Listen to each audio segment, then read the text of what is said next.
చదువుతో పాటు skills, placements తో పాటు సక్సెస్ సందీప్ యూనివర్సిటీ మాత్రమే అందిస్తుంది. తర్వాత 30కి రియలైజ్ అయింది. 34 వచ్చినప్పుడు నేను 30 వచ్చి అప్పుడు రియలైజ్ అయింది. అప్పుడు పెళ్ళి అయిపోయింది. ఇంకెవరితో ఏం చేస్తావు ఇంకా, కానీ అమ్మ వెళ్ళి హ్యాపీ మ్యారీడ్ లైఫ్ అన్నా. సో అంటే ఇప్పుడు మనం రిలేషన్ గురించి మాట్లాడుతున్నాం కాబట్టి అది సీరియస్ క్వశ్చన్ కాదు, కానీ అడగాలనుకుంటున్నా. మీకు ఇష్టమైతే సమాధానం చెప్పండి, చెప్పండి, స్కిప్ చేసేసేయండి. ఇప్పుడు నాన్నగారి పర్సనల్ లైఫ్ గురించి నేనేం మాట్లాడినా అది వ్యక్తిగత చాయిస్. బట్ ఇప్పుడున్న ఆ రిలేషన్లో పవిత్ర గారి అసోసియేషన్ ఎలా ఉంటుంది అంటే మీ ఫ్యామిలీ మెంబర్ అయ్యారు, సో మీ నాన్నగారితో ఎలా ఉంటున్నారు, మీతో ఎలా ఉంటున్నారు, ఫ్యామిలీ మెంబర్కి ఎలా కలిసిపోయారు, ఇప్పుడు అంతా కంఫర్టబుల్గా ఉన్నారా? She is fantastic human being. నాకు అంటే వస్తుంటారు, రెగ్యులర్గా కలుస్తుంటాం. షీఈస్ ఆల్వేస్ వెరీ, ఎప్పుడు అందరిని పలకరిస్తారు, అందరితో కూర్చుంటారు, ఎలాంటి ఇది లేదు. She's a very happy go lucky women. Okay, I feel డాడ్కి కరెక్ట్ మ్యాచ్ అని నా ఫీలింగ్. ఐ ఫెల్ట్ బికాస్ ఆయన కూడా కామ్గా ఉంటారు ఆవిడ ఉన్నప్పుడు. So I think after 50+ years is calm. So I think it's a good sign. అదే love, this never no time, no really time deadline or anything. It's never too late correct to find the right person. అదే చెప్పాను కదండి, నేను 60 years తర్వాత decide చేస్తాను. అప్పుడు 70 ఉంటే 70 వరకు అప్పుడు డిసైడ్ చేస్తాను.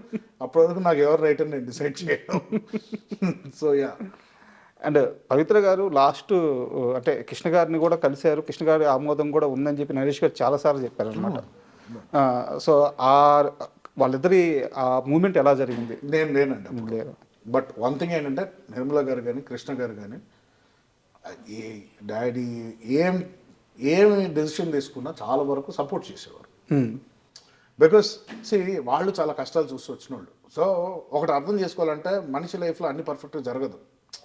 ఒకటి దానికి కట్టుబడిపోయి మనం యాంకర్ అయిపోయి అక్కడే ఉంటావా, ఆర్ ఆప్షన్ ఉంది ఏమైనా చేసుకుంటావా. You want make something good of life. Today is happy, correct. ఎవరు కంప్లైంట్ చేయడానికి ఉంది ఇప్పుడు. But that's the whole point అండి. అందరిని సాటిస్ఫై చేయలేము. కరెక్ట్. బట్ అందరూ చెప్పేది ఒకటే, నీ సంతోషాన్ని ఎత్తుక్కో అంటారు. నీ సంతోషం ఎత్తుకోవడానికి 2-3 డిసప్పాయింట్ అవ్వాల్సి వస్తుంది తర్వాత. అందరి లైఫ్లో ఉంటుంది. ఎవరు 100% అందరినీ సంతోష పెట్టలేరు కదా. Correct. So ultimately first what you feel matters. నువ్వు సెక్యూర్గా ఉంటే ఇంకొక 2-3 నువ్వు సెక్యూర్ చేయొచ్చు, కానీ నీకే టికానం లేనప్పుడు you can't go and try to make people happy. So Naresh గారి లైఫ్ మొత్తం చూస్తే అంటే అంత ఎక్స్పీరియన్స్ లేదు, కానీ నేను గమనించినంత వరకు ఆయన ఆనందాన్ని ఎత్తుక్కుంటూ పోతుంటాడు వర్క్లో కానీ తన లైఫ్లో కానీ. అండ్ అంటే ఇలా బతకాలరా, ఇది కదా లైఫ్, ఆ సాటిస్ఫాక్షన్ ఉంటుంది ఆయన లైఫ్ స్టైల్లో. మీ నాన్నగారి లైఫ్ నుంచి ఏమైనా తీసుకోవాలంటే, ఏమైనా నేర్చుకోవాలంటే మీరు కోరుకునేది ఏంటి? నేను కోరుకున్నా కూడా అవ్వదండి అది. ఆయన ఎమోషనల్ పర్సన్, బట్ కొన్ని విషయాల్లో ఆయన ఎమోషన్ మేనేజ్ చేసే లెవెల్లో నేను మేనేజ్ చేయలేను. And that's not possible. అది నాకు మా మదర్ సైడ్ నుంచి వచ్చిందో మరి నాకు తెలియదు, but that is what I'm. So ఆ లెవెల్లో ఆయన కొంచెం ఎఫిషియన్సీ ఇంకా ఎక్కువ ఉంటుంది. ఎమోషన్స్ని ఆయన కొంచెం పక్కన పెట్టైనా కూడా he can finish some tasks.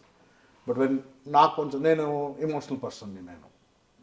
So కొన్ని డెసిషన్స్ తీసుకునేది లాజికల్గా ఉండవు, but that will give me different results. So నేను ఐడెంటిటీ మార్చుకోదలుచుకోవట్లేదు. And acceptance is important. ఆయనంత ఎఫిషియెంట్ పర్సన్ నేను కాదు. దో ఫిజికల్గా నేను ఇంకా ఎక్కువ చేయగలుగుతానేమో ఇప్పుడు, but work wise or experience wise is a task master. నాకు ఒక టాస్క్ ఇస్తా, ఒక టాస్క్ నీట్ కంప్లీట్ చేసుకుని ఫినిష్ చేసాను. మల్టీ టాస్కర్ కాదు నేను. సో అలాంటి ఒక డైనమిక్ డిఫరెన్సెస్ ఉన్నాయి. సో నేను అది అనుకోవడం కానీ అది పాసిబుల్ కాదు. Both are little different. మా operation, the way we operate are different. యాక్చువల్గా ఇందాక మా పిఆర్ఓ ఇక్కడ వచ్చారు కదా, ఆయనతో మాట్లాడుతూ ఉంటే ఈ బయట నేను ఒక few months back hero Suman గారిని ఇంటర్వ్యూ చేశాను. ఆయన ఇదే స్టూడియోలో షూటింగ్లో ఉంటే, షూటింగ్ అయిపోయినాక నాకు ఇంటర్వ్యూ ఇచ్చారు. నా ఫస్ట్ సక్సెస్ఫుల్ ఇంటర్వ్యూ అది. అంటే నా లైఫ్ టర్న్ అయింది. ఈ నేల మీద కూర్చొని నా లైఫ్ టర్న్ అయిన ఇంటర్వ్యూ అనమాట. ఈ విషయం ఆయన చెప్తుంటే సార్ చెప్పారు, ఇది ఆమె చేతుల మీద నిర్మాణం అయింది, ఇక్కడ ఎంతమంది బతుకుతున్నారో తెలుసా, ఆ నేలలో ఉండే మంచితనం అది. 40 కుటుంబాలు ఈరోజు మీరు ఊరి నుంచి తీసుకొచ్చి మీ దగ్గర పెట్టుకొని వాళ్ళకు ఒక పోషణ, ఒక లైఫ్ స్టైల్ ఇస్తున్నారు. నిజమేనా? నిజమే. 100%. ఇక్కడ ఉన్న స్టాఫే ఉంటారండి ఇక్కడ 20-30 పీపుల్ ఉమ్. ఉంటారు. అండ్ ఆవిడ సపోర్ట్ చేసే ఫ్యామిలీస్కి ఇప్పుడు చెక్స్ వెళ్తుంటాయి. సో ఆవిడ ఇచ్చిన మాట ఎప్పుడు తప్పలేదు. అండ్ ప్లస్ అదే కదా, సెల్ఫ్ ప్రమోషన్ ఉండదు ఆవిడది, ఎక్కువ ఉండదు. అదే నాకు అర్థం కాదు ఏంటంటే ఇలాంటి విషయాలు బయటికి ఎందుకు అదే రావాలి? అర్థం చేసుకోవాలంటాను నేను. మనం ఇది మన మంచి అంటే మనకి లోపల హ్యాపీనెస్ ఇస్తుందంటే అది చాలు. ఇప్పుడు ఎంతమందికి హెల్ప్ చేసాం అనేది ఎందుకు చెప్పుకోవాలి బయటికి? నువ్వు హెల్ప్ ఎందుకు చేయాలనుకుంటున్నావు? ఒక పలానా పర్సన్కి హెల్ప్ చేస్తే నీకు హ్యాపీగా ఉంటుందేమో. నా ప్రాబ్లం ఏంటి, నాకు గిల్ట్ ఉండేది. మన లైఫ్ బాగుంది కదా మనకి. ఇప్పుడు నా కంపేర్ చేస్తే చాలామందికి సేమ్ ఈ లగ్జరీ ఉండదు కదా. సో ఎవరైనా కొంచెం హెల్ప్లో ఏమైనా డబ్బులు అడిగితే పర్వాలేదు పోని మనం ఇచ్చేస్తే బెటర్ అని. ఇలా ప్రాబ్లం అయిపోయిందంటే దాని తర్వాత ఇచ్చుకుంటూ పోయి నా సొంత కారు అమ్మాల్సి వచ్చింది ఒక టైంకి. అవునా? సో ఆ రోజు బుద్ధి వచ్చి మానుకున్నా, ఓకే ఒక లెవెల్కి ఇవ్వచ్చు, నేను అంబానీని కాదు, ఇది కాదు, 1000 పీపుల్కి హెల్ప్ చేయడానికి. So I have my limitations. So help ఉన్నప్పుడు చేయి, లేకపోతే దేవుడు కూడా శ్రమించడని ఎవరు చెప్పారు. నీ దగ్గర 10 రూపాయలు ఉంటే 2 రూపాయలు 3 రూపాయలు హెల్ప్ చేయి, నీతో నువ్వు పెట్టుకో. ఓకే, నీ దగ్గర 1000 రూపాయలు ఉన్నప్పుడు అప్పుడు 100 రూపాయలు ఇవ్వు, ప్రాబ్లం లేదు. కానీ నీ దగ్గర 10 ఉండి నువ్వు 100 ఇవ్వాలని ట్రై చేస్తున్నప్పుడు నీ దేవుడు కూడా హెల్ప్ చేయడు నీకు అని ఎవరో చెప్పారు. చూడండి, అది నీ ప్రాబ్లం ఉందంట. సో ఆ గిల్ట్ వల్ల నేను చాలా మిస్టేక్స్ చేశానండి. ఒక గిల్ట్ అంటే నేను ఒక పాయింట్ తర్వాత ఎయిటింగ్ అయి మానేశాక నా అమ్మకి అర్థమైంది వీడికి సంపాదన లేదు, యాక్టింగ్ అడిగాను.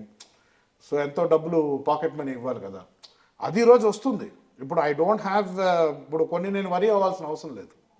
బట్ కొంతమందికి అది లైఫ్, కొంతమందికి రేషన్ కావాల్సి వస్తుంది. అప్పుడు I feel a little bad.